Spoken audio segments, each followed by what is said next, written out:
पवित्र पवित्र पवित्र सैन्याधीश परमेश्वरा, खरोखर तू महान आहेस प्रभू.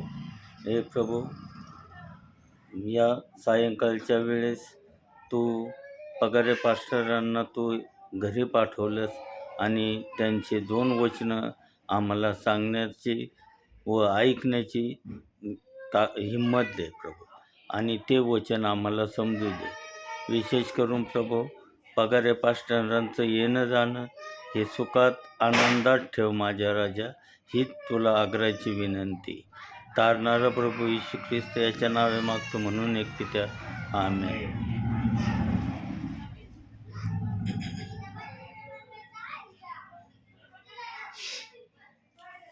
प्रियांनो, देवाचं राज्य अतिशय विशाल राज्य आहे. त्या राज्याला अंत नाही, त्या राज्याला शेवट नाही, त्या राज्याला अडखळण नाही, त्या राज्यामध्ये कुणी टीका करणारं नाही. आणि जर कुणी देवाच्या राज्यामध्ये टीका करणारा आहे तर त्याचा न्याय निश्चित आहे. मनुष्याने सर्व करावं आपल्या भावी जीवनात. कधीही त्याने ज्या देवाने आम्हाला जगात पाठवलंय त्याच्या विरोधात काही बोलू नये. कधी कधी काय होतं माहिती आहे प्रियांनो, विश्वासणारे हे ना प्रभूच्या राज्यात आले ना, किंवा प्रभूवर विश्वास ठेवला त्यांनी, सशासारखं पाळण्याची त्यांची प्रक्रिया सुरू होती. आणि जो विश्वासणारा सशासारखा पळतो ना, तो जीवनामध्ये हमखास अडखळतो. हमखास त्याच्या जीवनामध्ये असं काही येतं की ते त्याला त्याच्या भावी जीवनामध्ये सदैव स्मरणात आठवणीत राहतं. पण देवबाप आमचा दयाळू आहे. तो म्हणतो, तुझ्यावर आलेल्या संकटातून मी तुला सोडविणारा आहे. जो विश्वासणारा धीराने, नेटाने, सहनशीलतेने प्रभूमध्ये चालण्याचा प्रयत्न करील ना प्रियांनो, तो ओतप्रोत आशीर्वाद घेतल्याशिवाय राहणार नाही. त्याच्या जीवनामध्ये बहुतांशी शब्द प्रभू वापरीत आहे. सर्व प्रकारचा शब्द प्रभू या ठिकाणी ठेवत नाही. बहुतांशी त्याची हर एक इच्छा या भूतलावर पूर्ण झालेली तो डोळे भरून पाहणार. सेवकांच्या बाबतीत याच्यापेक्षा थोडं उच्च प्रतीचं असतं.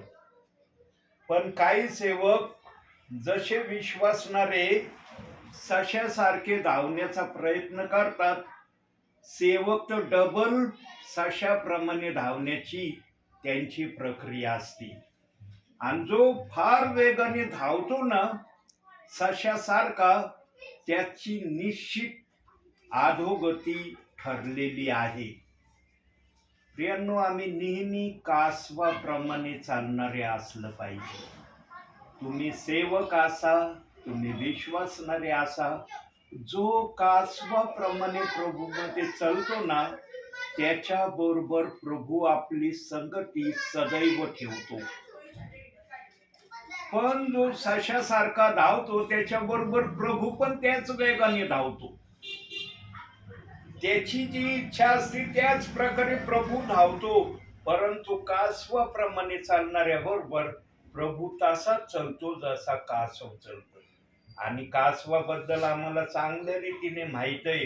कोणालाही असं माहिती नाही की कासवाबद्दल कोणती गोष्ट माहित नाही. सशाची आणि कासवाची पैज लागली होती तेव्हा कासव विजयी झालं. ससा एवढा वेगाने धावणारा, पण त्याला पराभव पाहावा लागला.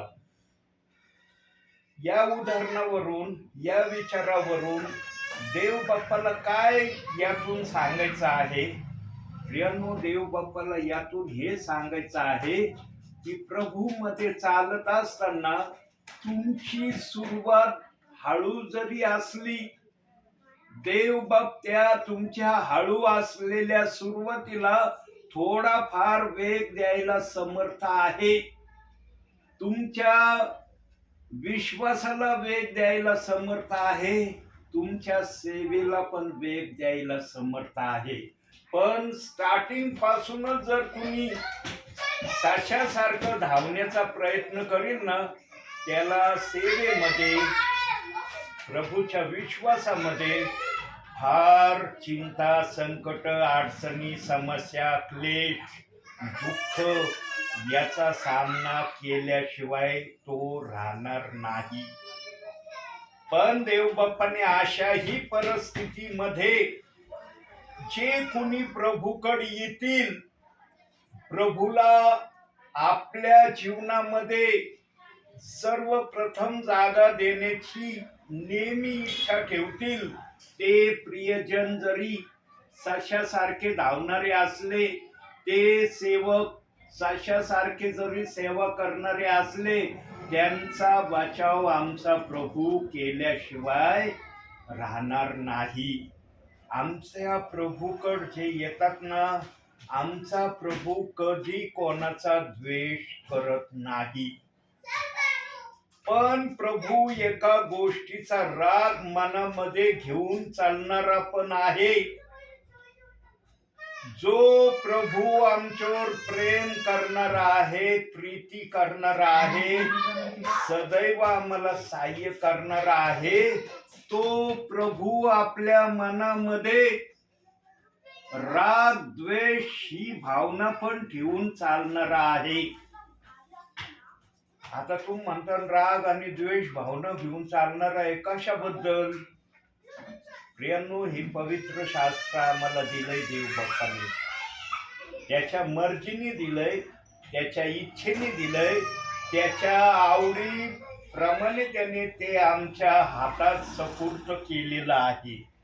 हे पवित्र शास्त्र आम्हाला कशाला दिलंय? काय कारण आहे प्रभूला हे पवित्र शास्त्र देण्याचं? प्रभू काय बिना पवित्र शास्त्राविना आपल्या लोकांना सांभाळण्यास समर्थ नव्हता काय? त्याला पवित्र शास्त्राविना आपल्या लोकांचं संगोपन करणं जमणार नव्हतं काय? काय कारण आहे पवित्र शास्त्र देण्याचं? कारण आम्ही अनुशासनामध्ये राहावं, आम्ही आज्ञा पालनाला सर्वश्रेष्ठ मानून, आणि प्रभूच आमच्या जीवनाचा सर्वश्रेष्ठ स्थान आहे, हे पवित्र शास्त्र आम्हाला प्रथम शिकवतं. आणि जो कुणी या पवित्र शास्त्राला जर पूर्णपणे या शास्त्राचा आदर करत नाही, एखाद्या शब्दाला, एखाद्या वाचनाला दोषाच्या नजरेने किंवा हे वचन अयोग्य रीतीच्या नजरेने किंवा हे वचन प्रभूने बायबलमध्ये ठेवलं नसतं तर बरं झालं असतं, अशा विचाराने जो कुणी चालतो, त्याच्याविषयी प्रभू मनामध्ये काय विचार करील?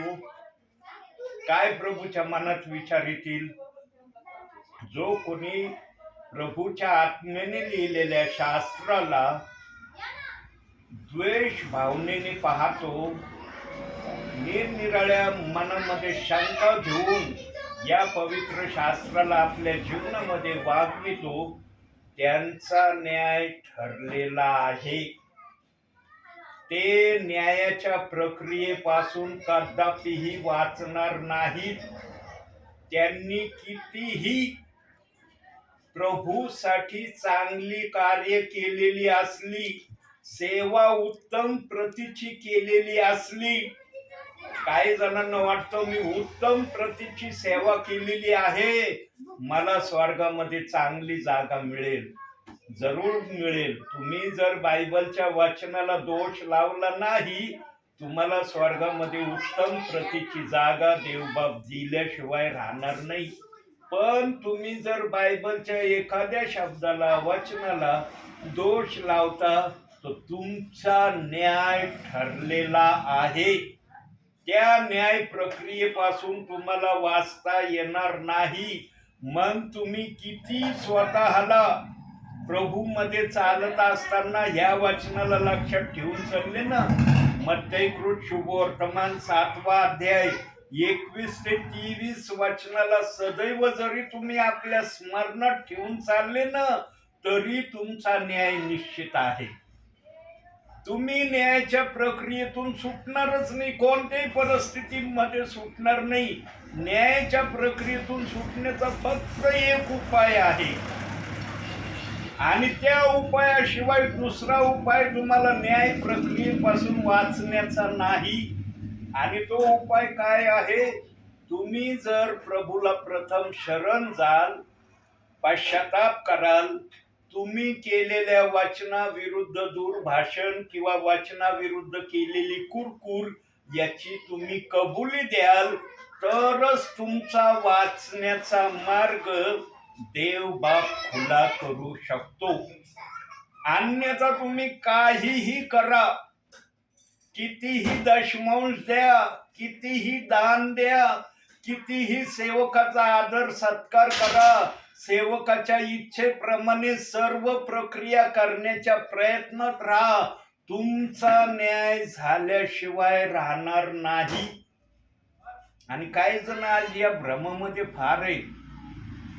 त्यांना वाटतं मी सत्कार्य जर केले, मी जर चांगल्या कृती केल्या, मी जर सेवकांचा आदर केला, मी जर वचनाप्रमाणे सर्व गोष्टी करण्याचा प्रयत्न करत आहे असं ते समजून जर चालले, पण एखाद्या वचनाला दोष लावण्याच्या प्रक्रियेमध्ये जर प्रभू त्यांना धरतो, त्यांचा बचाव होऊ शकत नाही. ते कोणत्याही सबबीवर देवाच्या न्यायापासून वाचले जाणार नाही. अंतिम समय ठेवण्याचा देव बाप्पाचा सर्वात मोठा उद्देश काय माहिती का? शेवटच्या घटकेला तरी माझ्या विश्वासणाऱ्याने माझ्या वचनाला दोष लावण्यापासून स्वतःला आवरावं आणि त्यापासून स्वतःची सुटका करून घ्यावी, आणि नम्रतेने त्या वचनाला, देव बाप्पाचंच हे वचन आहे, आतापर्यंत या वचनाविरोधात मी जे काय केलं यापुढं मी तसं करणार नाही, ही प्रक्रिया देवबाप ऐकण्याच्या हेतूने त्याने अंतिम समय ठेवला आहे. आणि अंतिम समयामध्येच भयंकर संकट येणार आहेत. कदाचित काही जण भयंकर आलेले संकट पाहून तरी प्रभूच्या इच्छेप्रमाणे वागण्याकड स्वतःला तयार करतील. देव बाप्पाला हर अँगल मधून एकच प्रक्रिया विश्वासणाऱ्यांकडून, सेवकांकडून करून घ्यावायची आहे. ती म्हणजे काय? की कोणीही बायबलच्या वचनाला दोष लावू नये. आणि जर या प्रक्रियेनेही सेवक आणि विश्वासणारे देवाच्या इच्छेप्रमाणे तयार झाले नाही, अहो जो देव आपल्या शब्दाने, आपल्या कृतीने सर्व काही अस्तित्वात आणू शकतो, तो देव आपल्या वचनाला होणारा विरोध थांबवू शकत नाही का? त्याला झालेल्या वचनाचा विरोध थांबवणं शक्य नाहीये. प्रियांनो, देव बाप्पाने जी मर्जी दिली ना आम्हाला, काय करायचं काय नाही करायचं, यामुळं देवबाप शांत आहे. न तर देव बाप्पा एका मिनिटामध्ये आपल्या वचनाविरोधात चालणाऱ्याला योग्य त्या वाटेवर आणायला समर्थ आहे. पण आमचा देवबाप धीराचा आहे, सहनशीलतेचा आहे आणि वाट पाहणारा आहे. प्रियांनो, कितीतरी देवबाप्पाचे जेवढे पण आम्ही कार्य सांगू तेवढे कार्य अपुरे आहेत. कारण देवबाप सर्व समर्थ आहे, सर्व शक्तिमान आहे. त्याची बरोबरी कोणालाही करता येणार नाही. पण तो आपल्या प्रियजनांना आपल्या बरोबर घेण्याची इच्छा ठेवतो. कधीही कुणी प्रभूच्या पुढं चालण्याचा प्रयत्न करू नये. बघा, धनगरांचे मेंढर असतात, नेहमी धनगर पुढं असतो आणि मेंढर मागं असतात. कधीच असं मी पाहिलं नाही रोडनी की मेंढर पुढं येतं धनगर माग आहे. पुढं मेंढपाळ असतो, माग मेंढर असतात. मेंढपाळ जो पण इशारा करील, मेंढर किती मेंढर असू त्यांना समजतं आमचा मेंढपाळ आम्हाला काय सांगू राहिलाय. प्रियांनो, जर एक मुक्या प्राण्याला एक माणसाचा इशारा कळतो, आम्ही तर प्रभूच्या प्रतिरूपाचे आहोत, आम्हाला किती प्रभूचा इशारा कळला पाहिजे. आणि तो इशारा कळावा म्हणून तर हे पवित्र शास्त्र आम्हाला देण्यात आलंय. याच्यामध्ये सर्व गोष्टी सांगितल्यात. कोणतीच गोष्ट अशी नाही जी प्रभूने आमच्यासाठी गुप्त ठेवली. ज्या गोष्टी गुप्त ठेवणं त्याला योग्य वाटलं त्या आमच्या सहनशक्तीच्या पलीकडच्या बाबी आहेत म्हणून त्या गुप्त ठेवल्या. पण त्यांना पण कलसे 1:26 वचनाप्रमाणे काही गोष्टी प्रगट करण्याची इच्छा देव बाप्पाने वचनातून आमच्यासाठी ठेवली. आणि ती इच्छा त्यांच्याच मुखातून प्रगट होईल ज्यांना देव बाप्पाने पवित्र समजलेलं आहे. देवाचं पवित्र समजणं आणि आम्ही स्वतःला पवित्र समजणं याच्यामध्ये फार अंतर आहे. देवाने जर आम्हाला पवित्र जन गणलेलं आहे तर देवबाप आपले रहस्य, आपले गुज आम्हाला सांगितल्याशिवाय राहणार नाही. पण जर आम्ही देवाच्या नजरेमध्ये पवित्र जन नसलो तर आम्हाला ते रहस्य आणि गुज सांगता येणार नाही. आणि लक्षात ठेवा प्रियांनो, बुद्धीच्या सामर्थ्याने कधी गुज आणि रहस्य प्रगट होणार नाही बरं का. कुणी कितीही प्रयत्न केला ना ते गुज आणि रहस्य सांगण्याचा, कोणाला सांगणं शक्य होणार नाही. प्रियांनो, 2007 साली मी एक स्वप्न पाहिलेलं आहे. ते स्वप्न आजही माझ्या ध्यानामध्ये आहे. आणि ते स्वप्न मी कम्प्युटरमध्ये टाईपही करून व्हॉट्सअपवर माझे जेवढे प्रियजन आहेत तेवढ्यांना मी पाठवलेलं पण आहे. आणि सर्वांकडे मी विनंती केलेली आहे की मला जे स्वप्न पडलंय ते मी तुम्हाला देत आहे. ते वाचल्यावर तुम्हाला देवाच्या आत्म्याने जर काही दाखवलं तर मला निश्चित तुम्ही लेखी स्वरूपाने पाठवा किंवा फोनवर कळवा.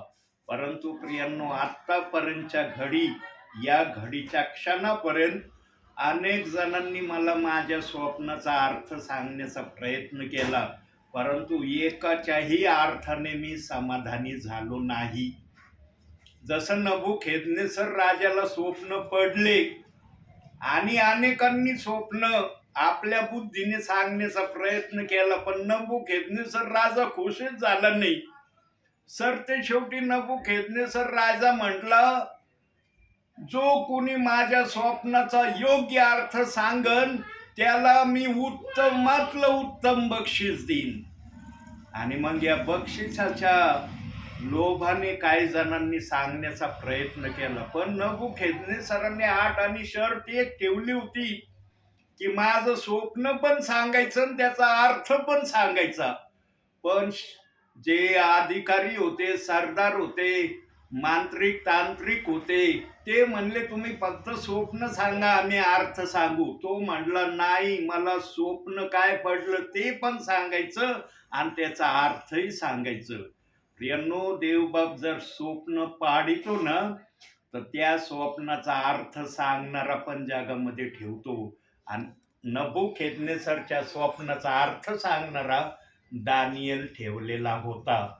मला पण माझ्या स्वप्नाविषयी विश्वास आहे की एक ना एक दिवशी मला पडलेल्या स्वप्नाचा अर्थ देवबाप जरूर कोणाच्या माध्यमातून मला कळविल.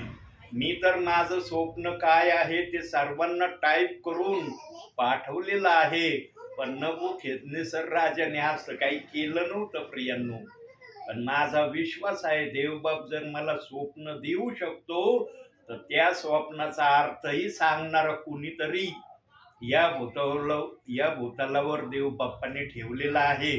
पण तो स्वप्न सांगणारा केव्हा भेटेल किंवा केव्हा या गोष्टी घडतील ह्या प्रभू शिवाय मला सांगता येणार नाही. प्रियांनो, देवबाप ज्यांच्या जीवनामध्ये कार्य करण्याचं इच्छा ठेवतो ना त्यांना काहीतरी प्रमाण दाखवतो की मी तुझ्या बरोबर आहे. देवाचं प्रमाण वेगवेगळं असतं प्रियांनो. मी म्हणत नाही की एकाच प्रमाणातून देवबाप दाखवतो की मी तुझ्या बरोबर आहे.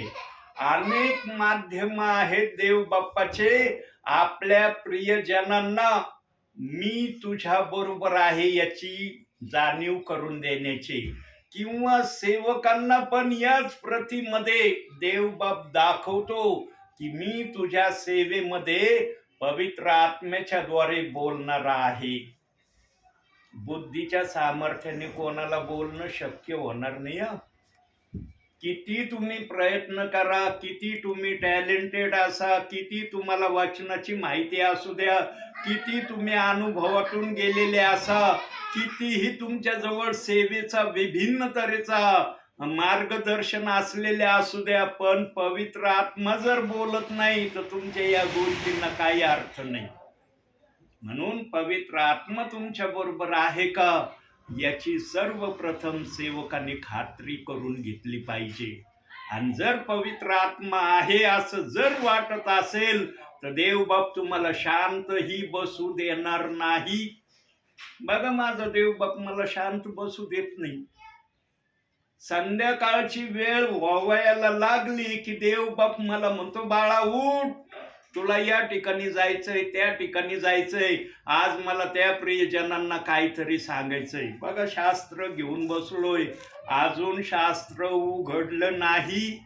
किती वेळाचा संदेश झालाय किंवा बोललोय याच्यामध्ये सगळं रेकॉर्ड झालंय. पवित्र आत्मा असल्याशिवाय मला एवढं बोलता आलं का?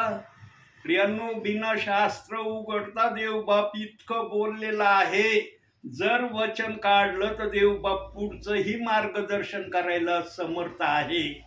प्रियांनो, देव बाप्पाने सुरुवातीचा शब्द सांगितलं ना, या पवित्र शास्त्रामध्ये देव बाप्पाने वेगवेगळ्या तऱ्हेचे वचन ठेवलेत. त्यामधलं एक वचनावर आज देव बाप प्रामुख्याने बोलणार आहे.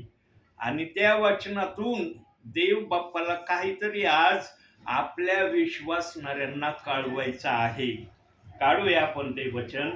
नीतिसूत्रे 25वा अध्याय 2रं वचन. फार महत्वाचा शब्द त्या ठिकाणी प्रभूने ठेवलेला आहे. नीतिसूत्रे 25वा अध्याय 2रं वचन. एखादी गोष्ट गुप्त ठेवणे यात देवाचे गौरव आहे, पण एखाद्याचा शोध लावणे यात राजाचे गौरव आहे. प्रियांनो, ज्या देवाने सर्व काही आपल्या शब्दाने, सर्व काही आपल्या कृतीने अस्तित्वात आणलं, नियंत्रणात आणलं, सर्वांना दिसणं अशा प्रक्रियेमध्ये ते प्रगट केलं, त्या देवाला एखादी गोष्ट गुप्त ठेवणे माग काय हेतून उद्देश होता? काय हे वचन ठेवण्याची देव बाप्पाला आवश्यकता पडली, गरज पडली की एखादी गोष्ट गुप्त ठेवणे यात देवाचं गौरव आहे? जो असंभवला संभव, संभवला असंभव, जो अशक्य गोष्टीला शक्य करणारा आहे, ज्याला कोणत्या गोष्टी करणं कधी अवघड नाही, त्या देवाला हे वचन बायबलमध्ये ठेवण्याची गरज का पडली? फार मोठं कारण देव बाप्पा जवळ आहे, परंतु देव बाप सर्व कारण सांगणार नाही. देव बाप तेवढंच सांगन जेवढं आवश्यक आहे. प्रियांनो, विश्वासणाऱ्याच्या जीवनाला पण हे वचन लागू आहे आणि सेवकाला पण हे वचन लागू आहे. असं नाही की हे वचन फक्त सेवकासाठी आहे, विश्वासणाऱ्यांसाठी नाही. बघा, विश्वासणाऱ्यांच्या जीवनामध्ये कधी कधी अशा समस्या असतात, अशा अडचणी असतात, अशा प्रॉब्लेम असतात, अशा विचारामध्ये तो चालतो. त्याला वाटतं या गोष्टीतून, या टेन्शन मधून मी कधी बाहेर निघन. आज कोणताही विश्वासणारा टेन्शन मध्ये, प्रभू मध्ये चालण्याची इच्छा ठेवत नाही. कोणीही दुःखाची अभिलाषा प्रभू मध्ये चालत असताना ठेवण्याच्या अपेक्षेने चालत नाही. परंतु काहींच्या जीवनामध्ये काही गोष्टी आहेत. का आहेत त्या गोष्टी? कारण जो विश्वासणारा देव बाप्पाला आत्म्याने आणि खरेपणाने खुश करत नाही ना, त्यांच्यासाठी या गोष्टी गुप्त असतात. आणि देव बाप सेवकाच्या माध्यमातून कळवतो की गुप्त गोष्ट मी ठेवलेली आहे, त्याचं कारण काय आहे? प्रियांनो, या वचनातून देवबाप आत्मिकही गोष्टी प्रगट करायला समर्थ आहे.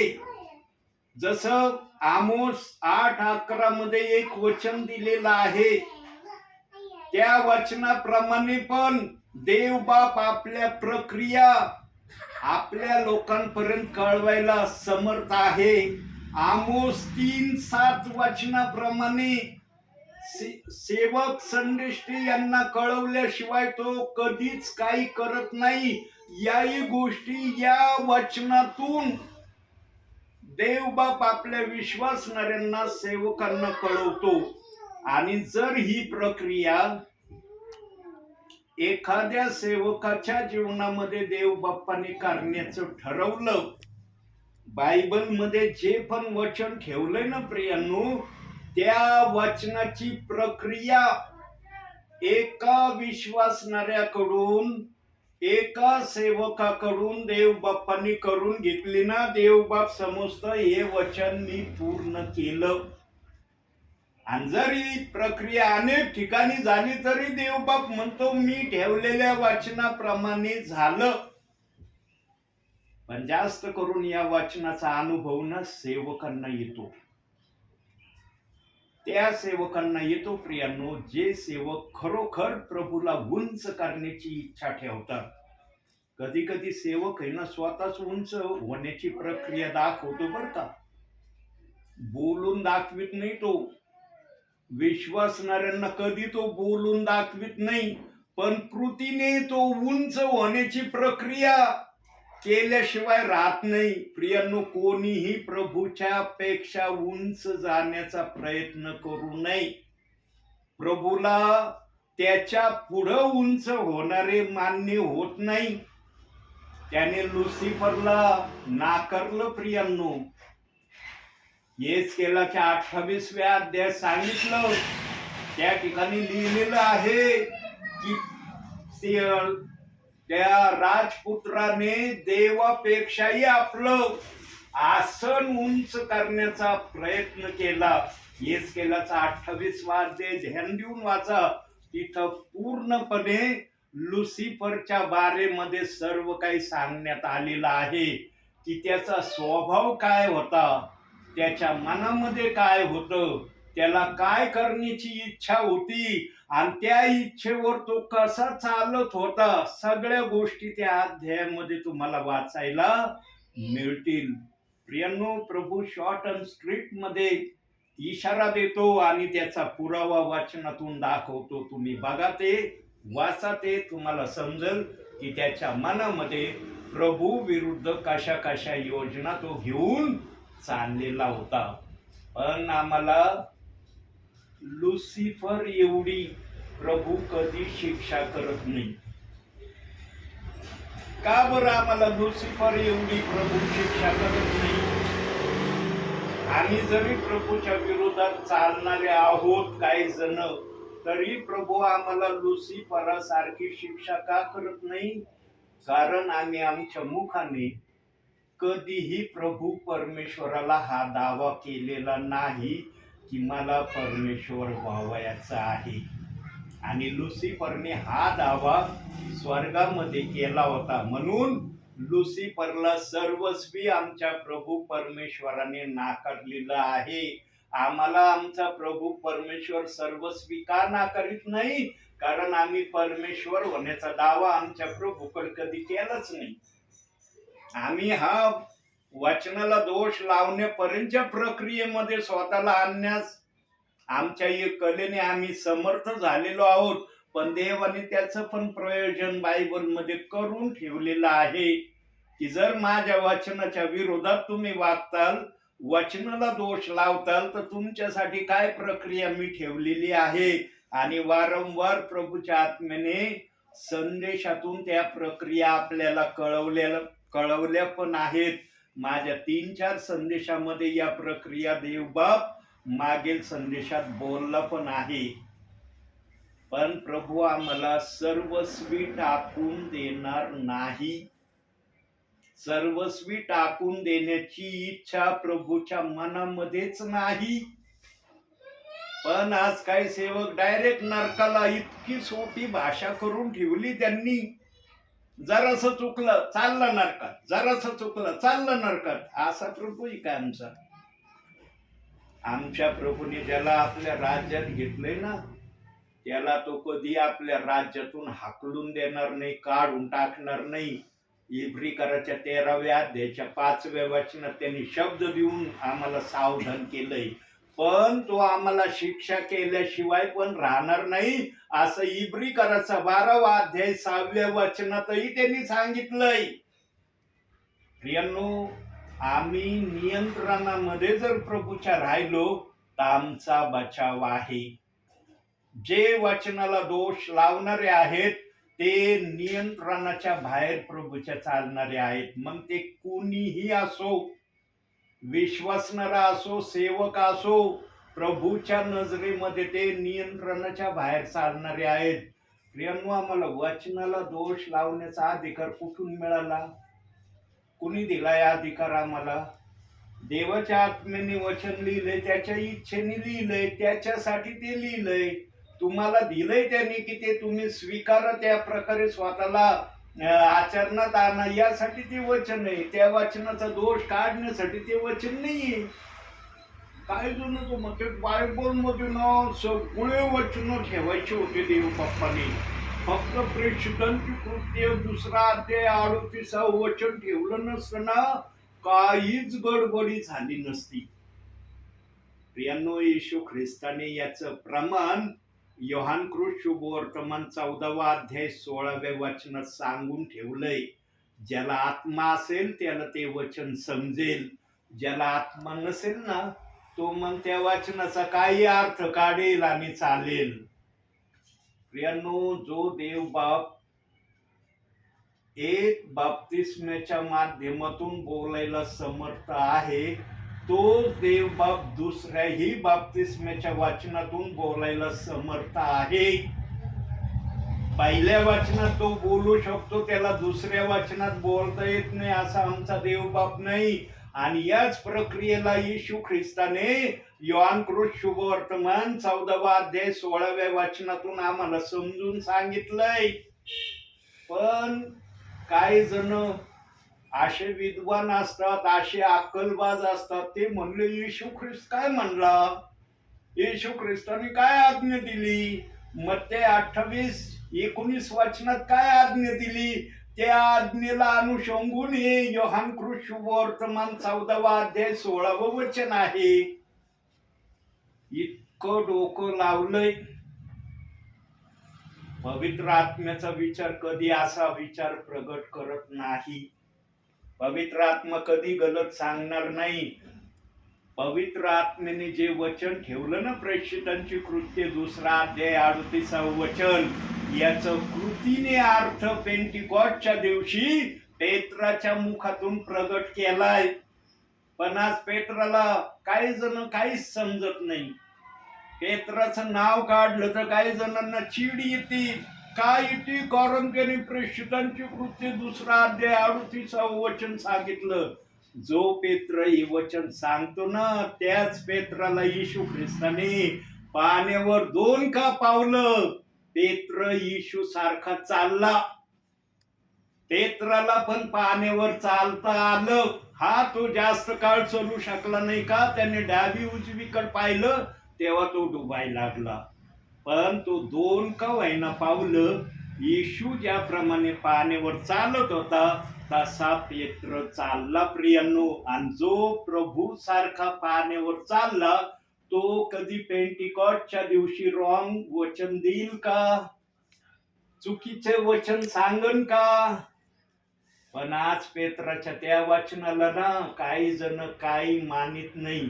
पण पेत्राच्या एका गोष्टीची खूप तारीफ करतात बरं का. पेत्राच्या भाषणाने, संदेशाने 3000 लोक देवाच्या राज्यात आले याचं उच्चारण करतात. आणि देवाच्या राज्यात आले कसे आले ते पण सांगत नाही. फक्त पेत्राच्या द्वारे 3000 लोक देवाच्या राज्यात आले एवढा शब्द बोलतात. पण पेत्राने त्या पुढे काय केली ती प्रक्रिया नाही सांगत. की कोणत्या प्रक्रियेने पेत्राने त्या विश्वासणाऱ्यांना प्रभूमध्ये आणलं किंवा वाढवलं. पुढच्या प्रक्रियांनी सांगत, पुढच्या जर सांगितल्या तर मग प्रेषितांची कृत्य 2 अध्याय 38 वचनावर विश्वास ठेवावा लागेल. म्हणून ती गोष्ट सांगत नाही. फक्त 3000 लोक पेत्राच्या संदेशाने देवाच्या राज्यात आले. मग ते कसे वागले, त्यांनी काय केलं ते सांगत नाही. प्रियांनो, देवाचा आत्मा ना सत्य बोलणारा आत्मा आहे. तो काही लपवित नाही. पण आजचे काही विश्वासणारे काही सेवक पेत्राच्या काही गोष्टी खुलेआम लपवित आहेत. आणि काही विश्वासणाऱ्यांना पण हे माहीत झालंय की सेवक काही गोष्टी आमच्यापासून लपवतात. पण विश्वासणारा सेवकाला का बोलत नाही? कारण वचनात सांगितलेलं आहे, सेवकाचा आदर कर, सेवकाचा आदर कर. या अनुषंगामुळं काही विश्वासणारे सेवकाला बोलत नाही. पण ज्यांना आत्मा चालवितो ना, ते प्रियजन आजही नीतिसूत्रे 25 अध्याय 2 वचनाप्रमाणे एखादी गोष्ट गुप्त ठेवणे या अनुषंगाने काही जण प्रेषितांची कृत्ये 2 अध्याय 38 वचनाला मानतात. ते देवाचं वचन आहे, त्यांनी कबूल केलंय. त्या वचनाचा ते आदर करतात आणि त्या वचनाप्रमाणे करण्याच्या प्रक्रियेचा काही जण विचारही करत आहेत. जेव्हा देवाचा आत्मा त्यांच्यामध्ये सामर्थ्याने येईल ना, जसं प्रेषित 1:8 मध्ये सांगितलं, पवित्र आत्मा तुम्हावर येईल तेव्हा तुम्हाला सामर्थ्य प्राप्त होईल.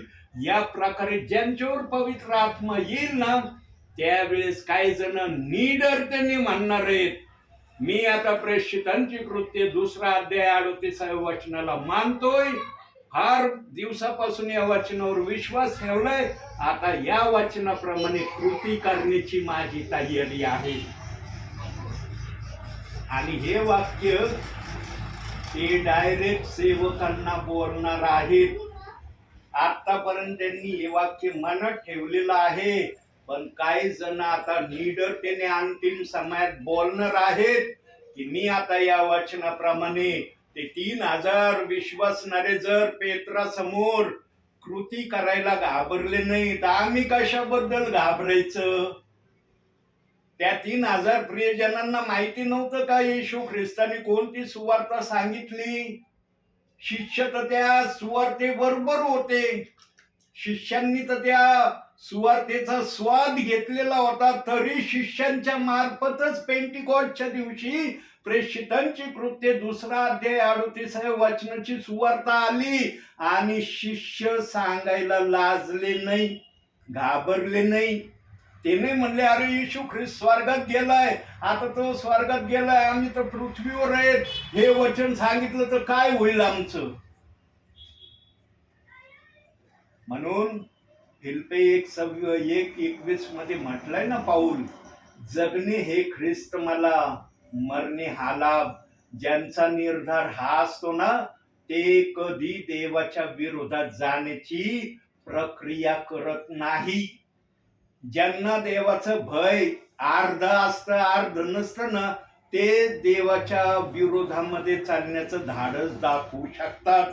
पण जो पूर्णपणे देवाला समर्पित झालेला असतो तो कधीही देवाच्या वचनाला दोष लावित नाही.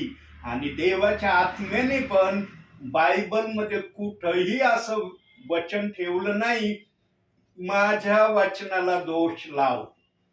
दाखवा बायबलमध्ये कुठं लिहिलंय का की माझ्या वचनाला दोष लाव?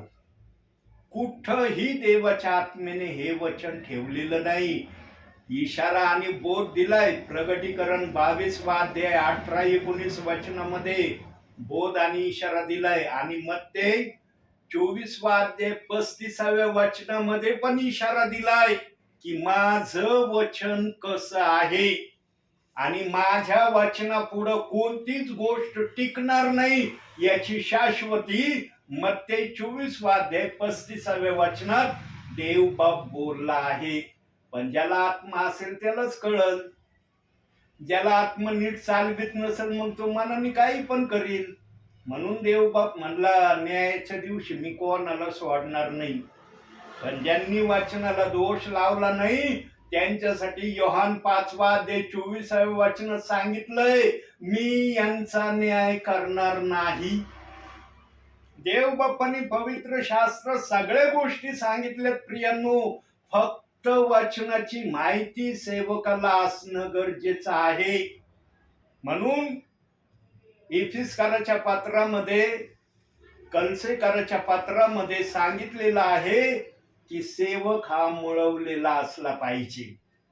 त्याला सेवकाला वचनाची माहिती असली पाहिजे. ज्याच्या आडात आहे ना ते पावऱ्यात कधी पण येणारच. आडात आहे, पावरा टाका, कुठला पावरा टाका, छोटा टाका, मोठा टाका, कसा टाका, ज्याच्या आडात आहे पावऱ्यात येणार.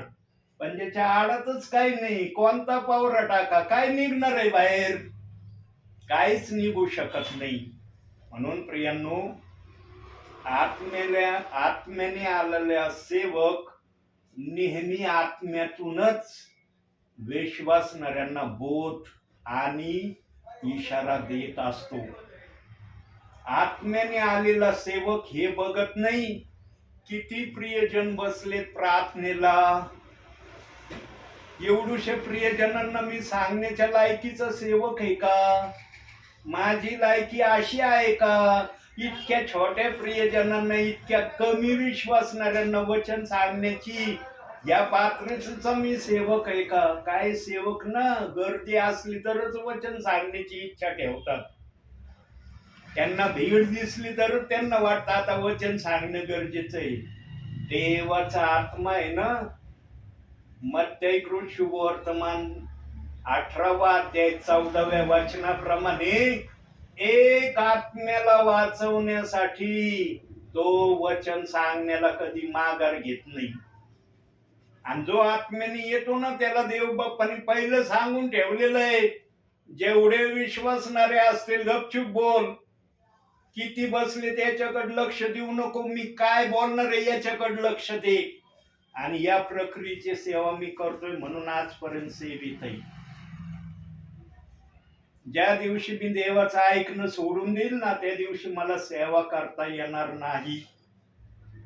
माझ्याजवळ भरपूर अनुभव असले, माझ्याजवळ वचन असलं, माझ्याजवळ टॅलेंट असलं, सगळं माझ्याजवळ, पण आत्माच नाही, काय उपयोग आहे? काय उपयोग नाही माझा. जोपर्यंत आत्मा आहे तोपर्यंत वचन आहे, तोपर्यंत विश्वासणारे, एक का होईना विश्वासणारा त्या सेवकासाठी देव बाप देणार. प्रियांनो, देवाच्या राज्यामध्ये येणं सोपं नाहीये, फार अवघड आहे, फार अवघड आहे देवाच्या राज्यामध्ये येणं. हा देवाच्या राज्यामध्ये येणं सोपं केव्हा आहे? जेव्हा आम्ही देवाच्या इच्छेप्रमाणे करण्याच्या प्रक्रियेत येऊ तेव्हा सोपं आहे आम्हाला देवाच्या राज्यात येणं. पण जर आम्ही देवाच्या इच्छेप्रमाणे करण्याच्या प्रक्रियेत नाही ना, मग फार अवघड आहे देवाच्या राज्यात येणं. म्हणून आज काही विश्वासणारे प्रार्थनेला बसत नाही. नको वाटतं, जाऊ दे काय बसायचं, मी देवावर विश्वास ठेवलाय ना, देव मला घेईन स्वर्गात.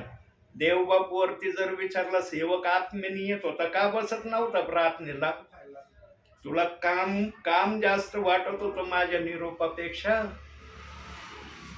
पेंटिकॉस्टच्या दिवशी पेत्राने निडरतेने संदेश दिला, तो घाबरला नाही. कोणता माणूस माझ्या समोर उभा आहे, किती ज्ञानी आहे, किती बलवान आहे, अजिबात नाही घाबरला. जे पवित्र आत्मा बोल म्हणला, धाडधाड बोलून मोकळा झाला. प्रार्थनेनंतर कुणीच पेत्राला म्हणलं नाही, अरे पेत्रा तू काय बोललास, अरे तू तर अनपढ आहेस, निरक्षर आहे, तुला वाचता येत नाही, लिहिता येत नाही, हे काय बोललास तू, कुठून बोललास, कशाबद्दल बोलला? एकानी तक्रार केली नाही. गपचूप राहिले सगळेजण. म्हणले देवाच्या आत्म्यातून आलेला वचन आहे. कारण जेव्हा पेत्र बोलत होता ना, ध्यान देऊन ऐका हे वाक्य पवित्र आत्म्याचं. पेत्र जेव्हा बोलत होता ना आपल्या मुखातून, प्रत्येकाला पेत्राच्या मुखातून ना आग दिसत होती, आग. म्हणून अग्नीच्या जिभा उतरल्या होत्या 120 जणांवर. दिलंय ना प्रेषितांचे कृत्य 2रा अध्याय 1 ते 3 वचनामध्ये की अग्नीच्या जिभा 120 जणांवर उतरल्या. जर अग्नीच्या जिभा उतरल्या म्हणल्यावर मग त्यांचं बोलणं पण अग्नीसारखंच असेल ना. का त्यांचं बोलणं साधारण असन? प्रत्येकाला आग दिसत असन त्यावेळेला पेत्राच्या मुखातून आग निघती. बाबा नको याच्यात हात घालायला, हात घातला तर मी जळण. आगीमध्ये हात घालतं का कुणी? अहो साधी माचीची काडी पेटवा तुम्ही, ती जोपर्यंत आमच्या बोटापर्यंत येत नाही तोपर्यंत आम्ही तिला धरून राहतो. पण आमच्या बोटाजवळ जर आग आली आम्ही लगेच काडी फेकून देतो का नाही? कुणी म्हणतं का नाही काडी पूर्णपणे जळाल्यापर्यंत मी तशीच धरीन? एखाद्याने धरली ना त्याला चटका बसल्याशिवाय राहणार नाही. प्रियांनो, देवाचं वचन आग आहे. आग आग आहे या वचनामध्ये. देवबाप ही आग ना आम्हाला दाखवित नाही.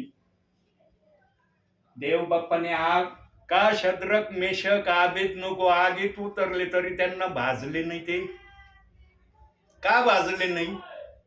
आणि ते का धाडसाने म्हणले, ज्या देवावर आम्ही विश्वास ठेवतो तो देव आम्हाला आगीतही वाचवायला समर्थ आहे. का बोलले? कारण त्यांना याची जाणीव होती की आमचा देव बाप आगीवर नियंत्रण ठेवणारा देव आहे. उगाच नाही बोलले ते तिघजण. सगळी प्रजा नबुकदनेस्सरच्या सांगण्याप्रमाणे वागत होती, पण हे तिघजण वागले नाही. ते देवाच्या सांगण्याप्रमाणे वागत होते म्हणून त्यांना आगीच्या भट्टीत टाकण्यात आलं. ती पण भट्टी 7 पट पेटवली होती. जे आगीची 7 पट पेटवायला गेले ते जळून खाक झाले. वचनात दिलंय, दानियेलाच्या 3ऱ्या अध्यायामध्ये वाचा तुम्ही. जे त्या भट्टीला 7 पट पेटवायला गेले ते जळून खाक झाले. पण शद्रक मेषक आबेदnego त्या आगीच्या भट्टीत गेले, ते भस्म झाले नाही, ते जळाले नाही. त्यानो देवावर विश्वास तुमचा मजबूत असला ना, तुमच्या केसाला धक्का लागणार नाही. लूक 21 अध्याय 18 वचनात सांगितलंय, तुझ्या एका केसाचाही नाश होणार नाही. इतका खात्रीचा शब्द देवबाप्पाने आमच्यासाठी दिलेला आहे. जो देवबाप इतके खात्रीचे वचन आम्हाला देतो ना, तो देवबाप तसं करून दाखवायला पण समर्थ आहे. म्हणून आजचं वचन आलं, एखादी गोष्ट गुप्त ठेवणे या देवाचं गौरव आहे.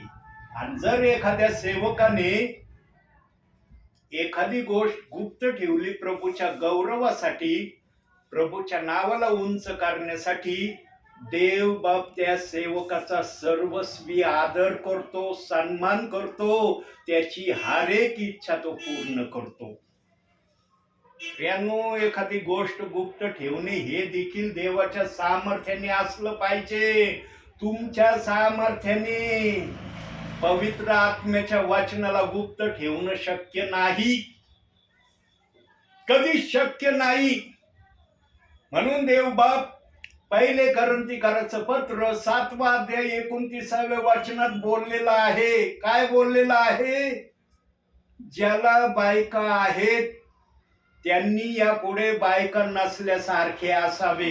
का लिहिलं बरं तिथं असं शब्द? बायका असूनही नसल्यासारखे असावं असं का म्हणलं? कारण काही जण संसार यात्रेमध्ये देवाच्या वचनाप्रमाणे चालण्याऐवजी संसाराच्या गोष्टीला जास्त प्राधान्य देऊ नये त्यांनी, म्हणून त्या अनुषंगाने तिथं ठेवलं असेल. किंवा आणखी देवबाप्पाच्या मनात या वचनाविषयी आणखी काय असेल, जेवढं मला देवबाप सांगतोय तेवढं मी आपल्याला सांगतोय.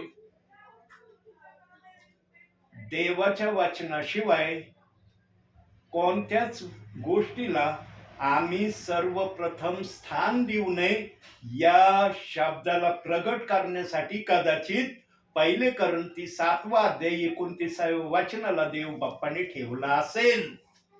देवबाप काही करू शकतो, देवबाप काही बोलू शकतो.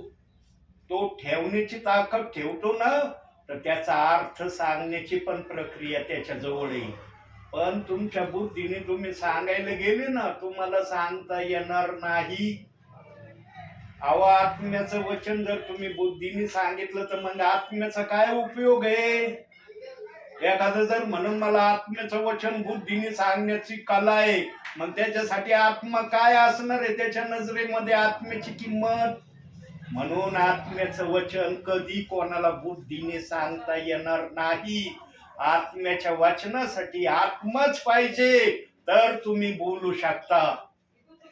पहा, एकच वचन देव बाप्पाने आज दिलंय, एकच वचन दिलंय, आणि त्याच एका वचनातून जवळजवळ निम्मा संदेश झाल्यावर हे वचन देव बाप्पाने मला दाखवलंय.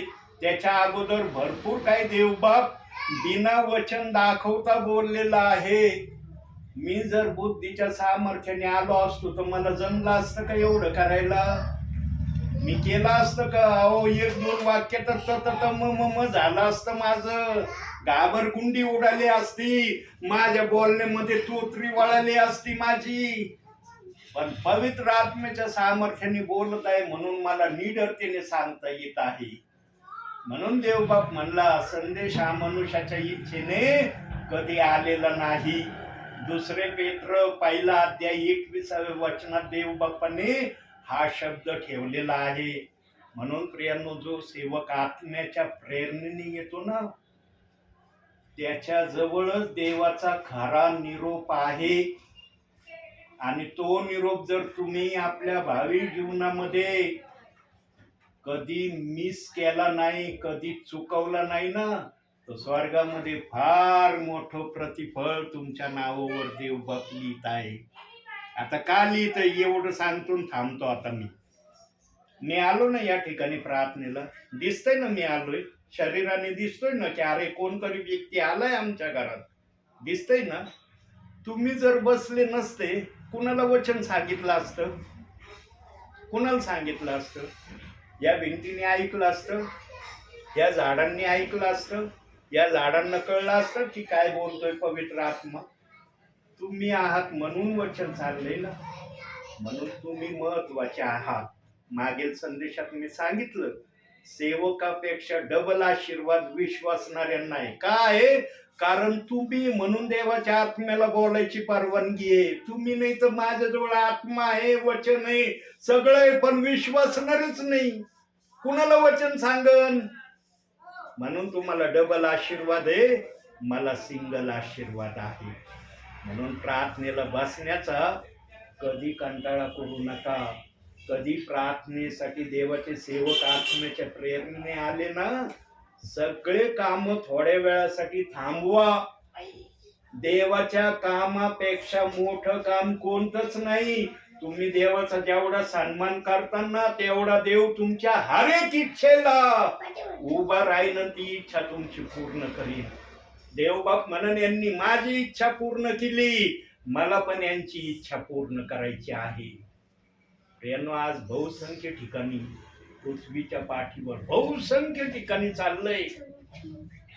सेवकगण आत्म्याच्या प्रेरणेने आले ना, काही जण प्रार्थनेला बसण्याचा कंटाळा करतात. नको नको, तिथं वेळ नको द्यायला, हे काम होईल माझं. त्यांचा संदेश, त्यांची प्रार्थना होऊस तर माझं एक काम पूर्ण होईल. प्रियांनो, देवाचा सेवक एखाद्या वेळी येतो आठवड्यातून, एखाद्या वेळेस, रोज रोज येत नाही तुमच्या परिवारात.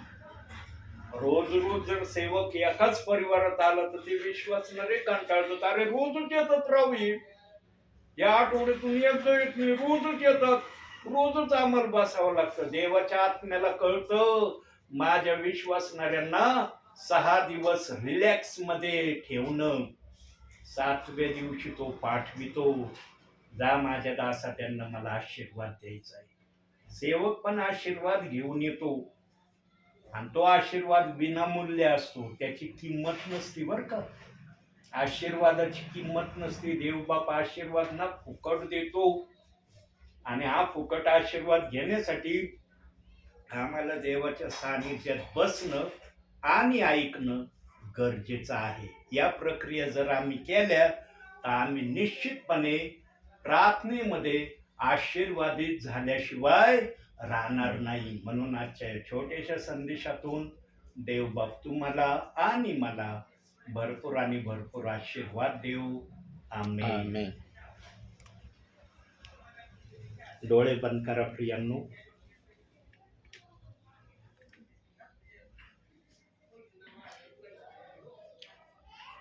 एक सेकंद आपण शांत राहूया. एक सेकंद फक्त. फार देवाचा आत्मा कळवळ्याने आज बोललेला आहे. जे तुम्हाला आशीर्वाद मिळतील या अनुषंगाचंच पवित्र आत्मा आपल्या दासाच्या मुखातून बोललेला आहे. म्हणून आपलं मन आपण स्थिर करूया, मग आपण प्रार्थना करू.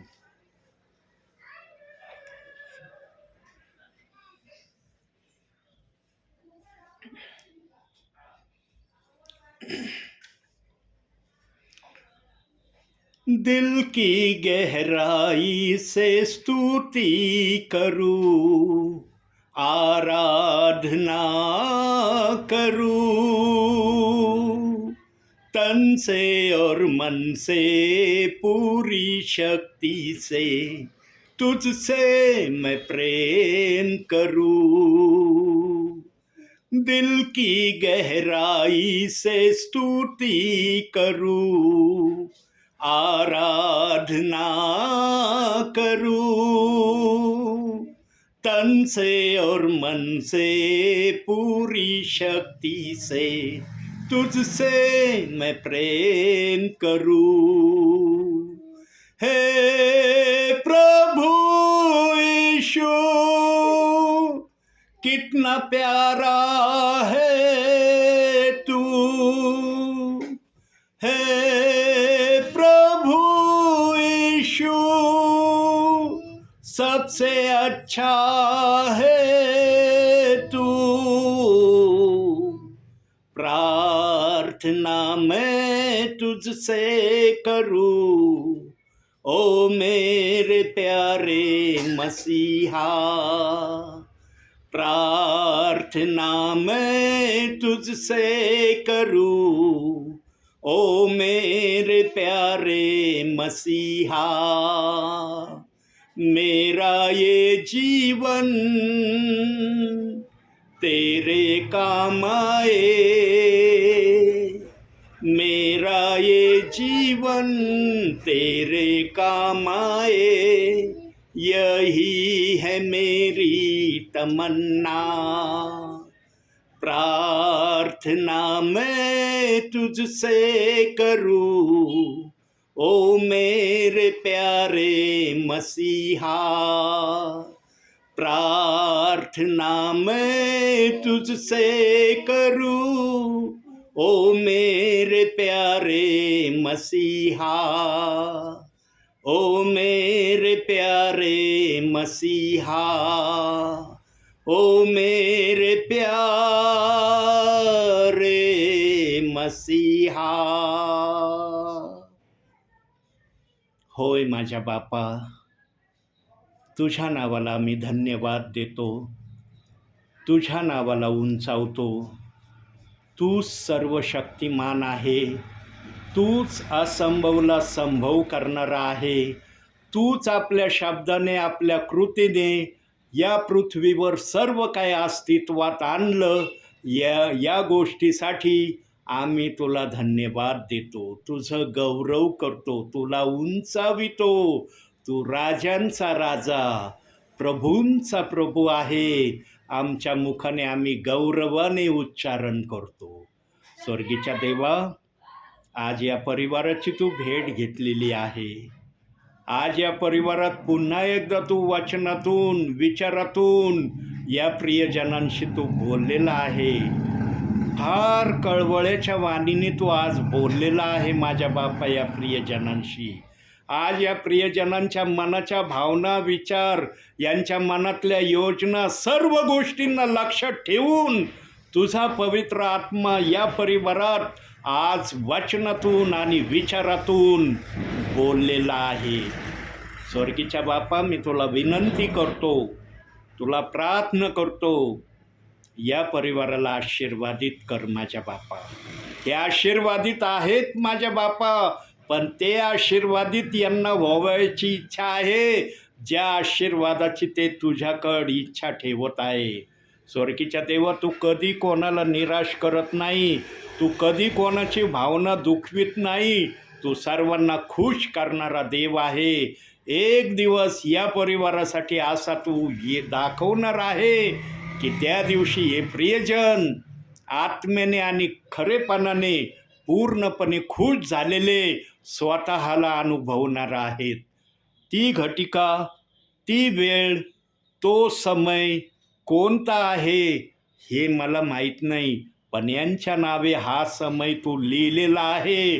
जर या परिवारात तू सेवकाच्या द्वारे वचनातून बोलत आहे तर यांच्यासाठी आशीर्वाद पण आहेत माझ्या बापा.